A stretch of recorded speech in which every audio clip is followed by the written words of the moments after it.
And thanks for watching. Hey, today I want to talk to you a little bit about using some arpeggios in your playing to kind of spice it up a little bit, add a little jazzy flavor. What you just heard there was a solo off a song of mine called Feels Good on my City Street CD. And I wanted to talk a little bit about why I chose that long arpeggiated run in the middle of it and what I was thinking. So let me explain. Well, in order for me to explain that arpeggiated run a little bit better to you, I want to step back and talk about a couple of basic things in relation to theory. One being the major scale and its construction and formula. Two being diatonic scale degree harmony in relation to the key that you're in. So, since the song is in the key of D, we'll use the D scale for today's purposes.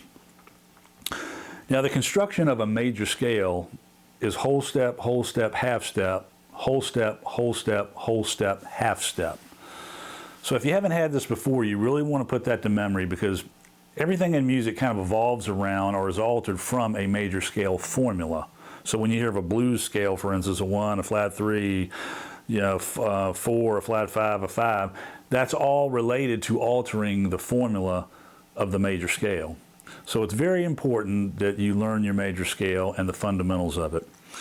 So now we'll just go over the formula briefly, like I said. So we're in the key of D today. So D to E is your whole step. E to F sharp is your whole step. F sharp to G is your half step. G to A is your whole step. A to B is your whole step.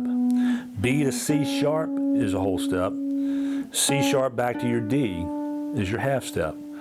So there's your formula for construction of the major scale. All right, now within the major scale, if you harmonize in thirds going up the scale, this is where the chords come from.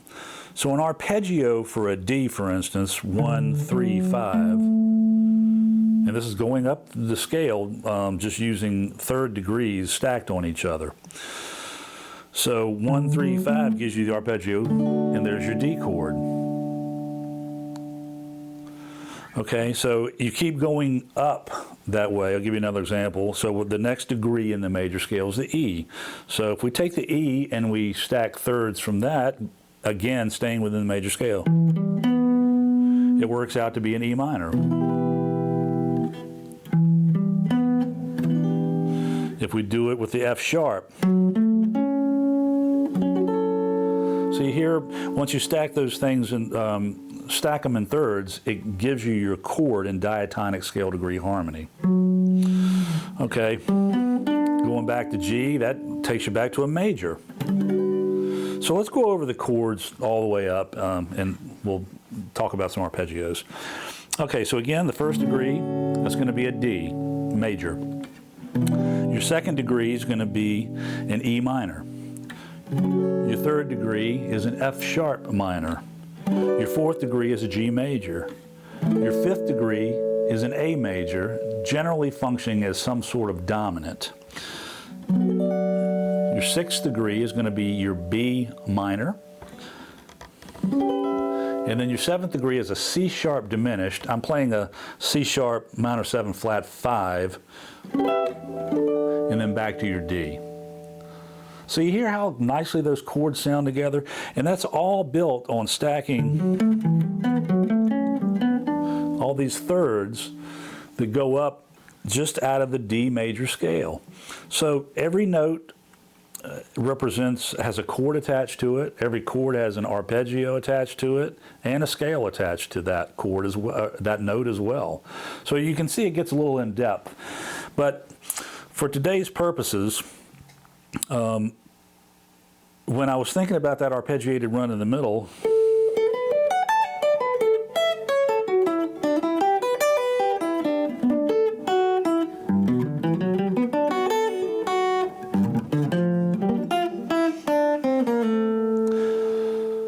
hard to play a little slow, but anyway, those arpeggiated runs came from those what I knew would work within the scale degree. So I said, okay, well, you know, a B minor is in the key of D, right? You know, we learned that that's going to be the 6th degree.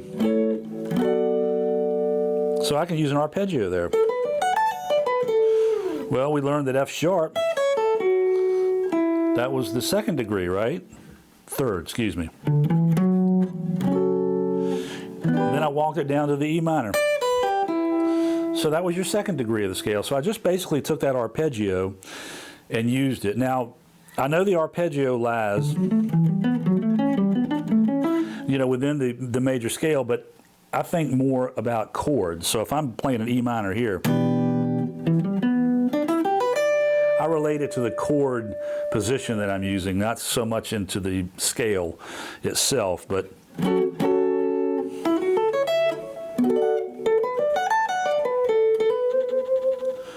so that's where the idea of that came from. Now, all those chords that we talked about that are in diatonic scale degree harmony of the key of D. Now, when you're composing, there's been thousands and thousands of songs written with that formula, but when you're composing, you don't have to, you know, you can go out of diatonic scale degree harmony, which I did at the very end of this run.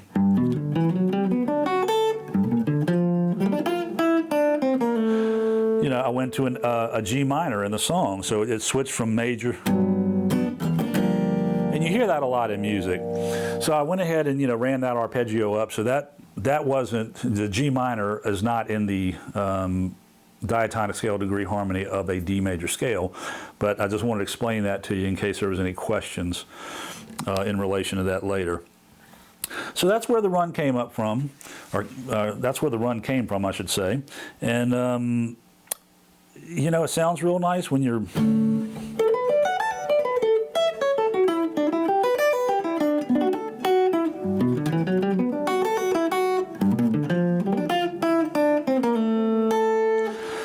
So anyway, I hope this helps and it gives you some idea of what I was thinking about while soloing.